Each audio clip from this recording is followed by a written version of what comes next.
নমস্কার বন্ধুরা, আজ আবার মনের কথায় ভোট কথায়।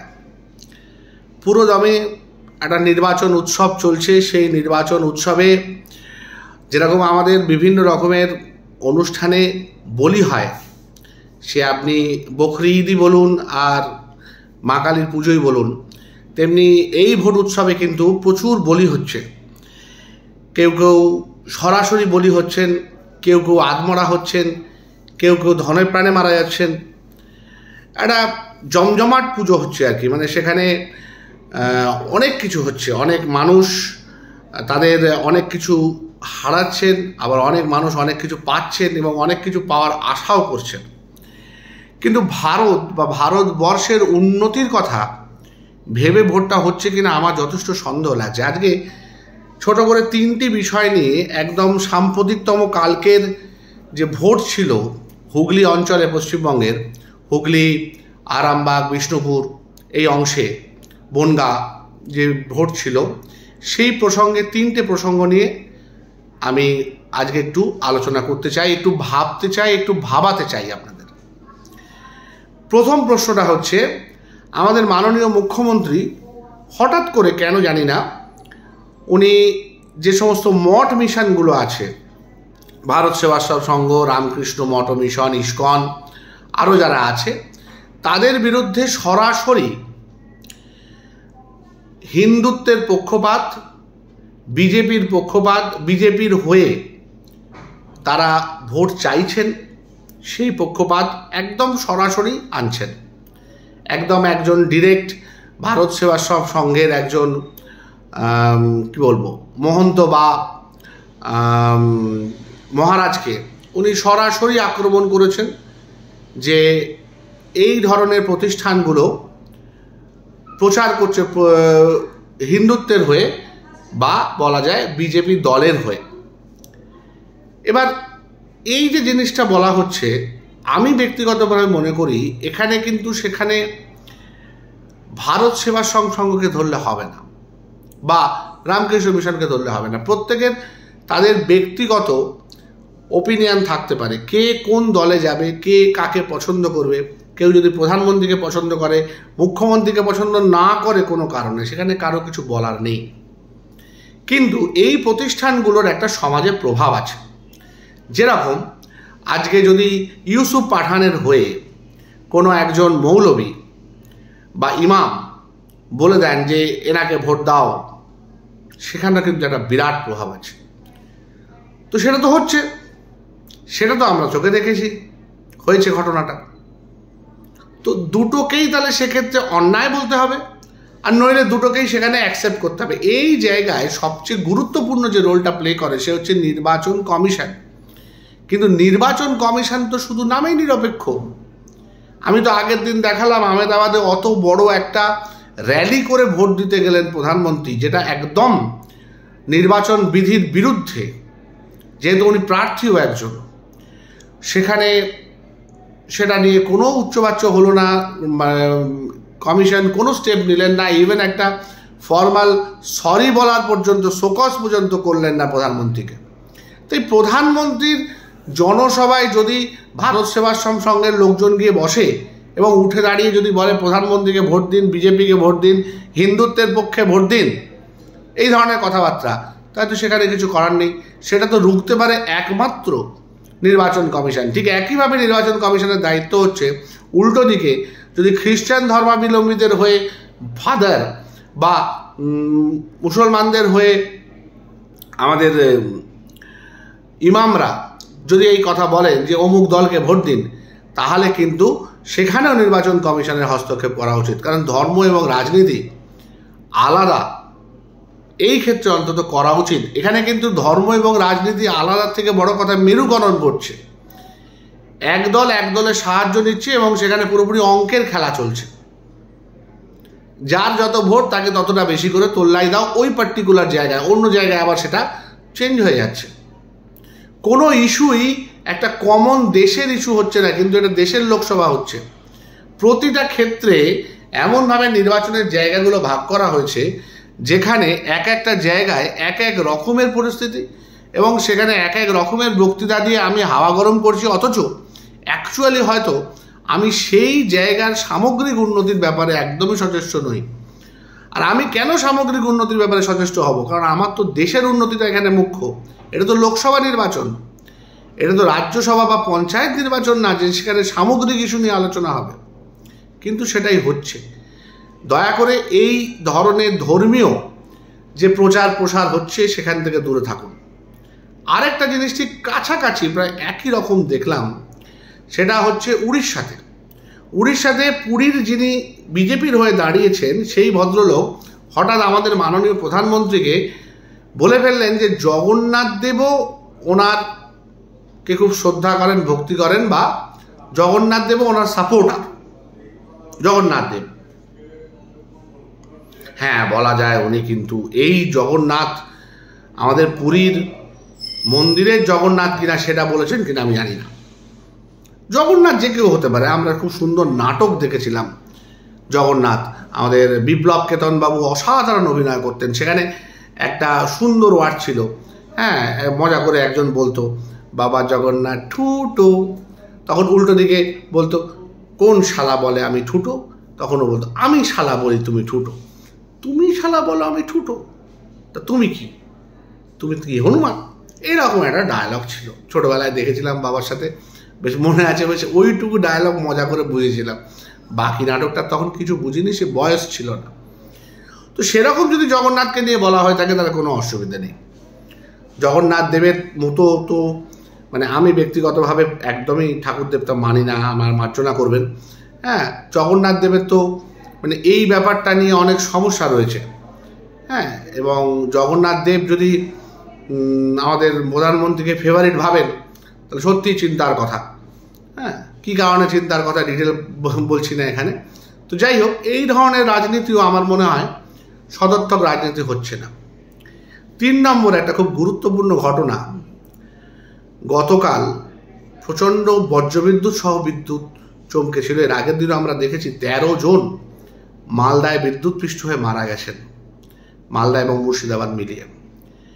এয়ারপোর্টে দমদম নেতাজি সুভাষচন্দ্র আন্তর্জাতিক এয়ারপোর্ট, ইন্টারন্যাশনাল এয়ারপোর্ট, সেইখানে রানওয়েতে প্লেনের মধ্যে কাজ করার সময় 2টি মানুষ গুরুতর জখম হয়। এবং আমার হাসপাতালে যেহেতু তারা প্রথমে এসছিল, একজন কার্ডিয়াক অ্যারেস্ট হয়ে এসেছিল, সে সম্ভবত বাঁচবে না। ইলেকট্রোকিউশন এমনই একটা জিনিস, কিন্তু এখানে একটা বড় প্রশ্ন ওঠে নিরাপত্তার। এয়ারপোর্টের মধ্যে বা আশপাশে সাধারণত এমনভাবে ব্যবস্থা করা থাকে যে সেখানে বাজ পড়বে না, কারণ বাজ যদি একটা প্লেনের মধ্যে পড়ে তাহলে তো সেখানে প্লেনের সমস্ত যাত্রী মারা যাবে। এবং বাজ যদি পাইলটকে তার সে যদি কাজ করতে না পারে, যদি মারা যায় বা ইলেকট্রোকিউজড হয়, তাহলে তো গোটা প্লেনটাই নষ্ট হয়ে যাবে, ধ্বংস হয়ে যাবে, হাজার হাজার মানুষ মারা যাবে।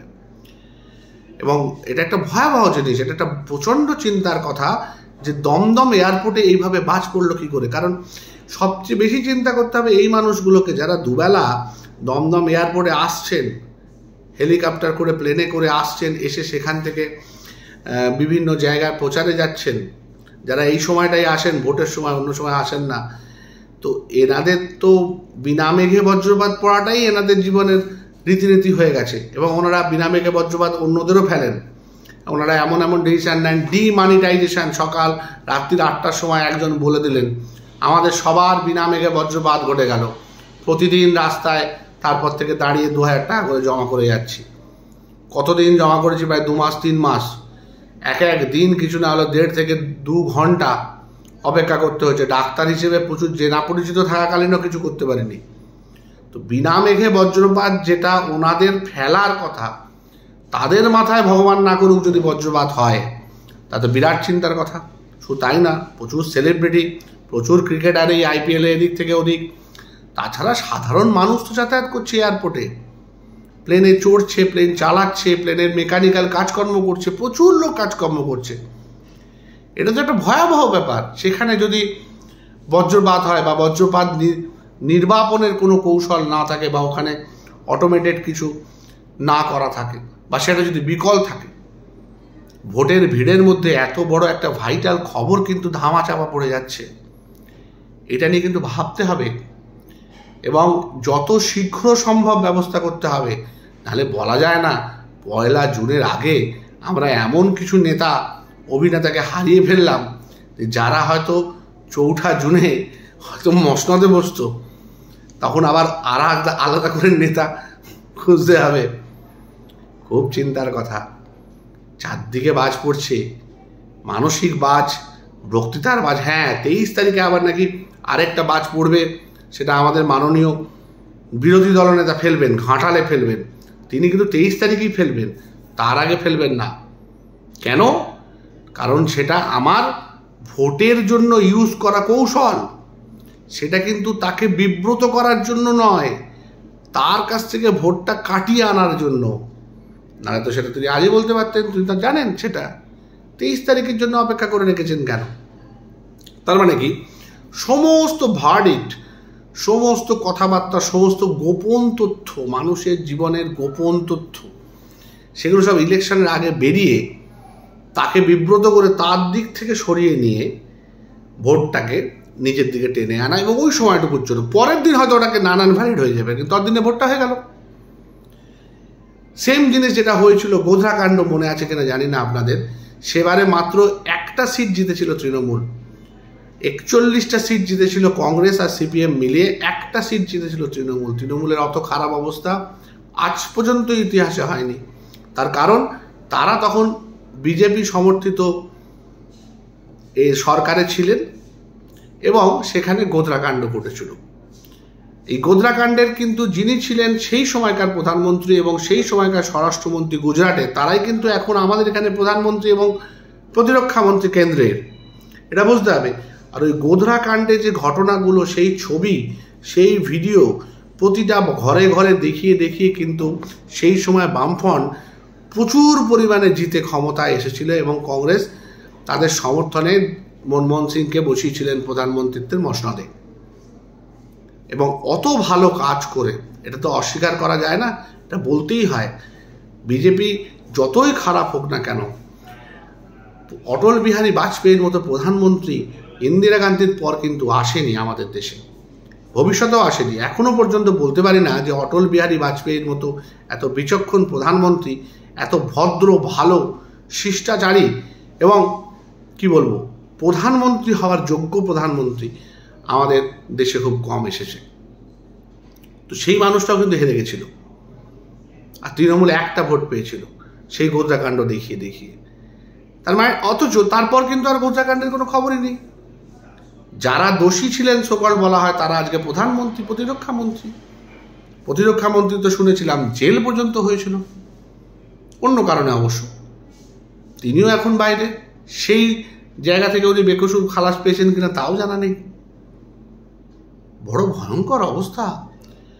দেবতা, ধর্ম সব নিয়ে টানাটানি হচ্ছে, আর মাঝখানে বজ্রপাতের চাপে মানুষের জীবন সংশয় হয়ে যাচ্ছে বিভিন্ন ক্ষেত্রে।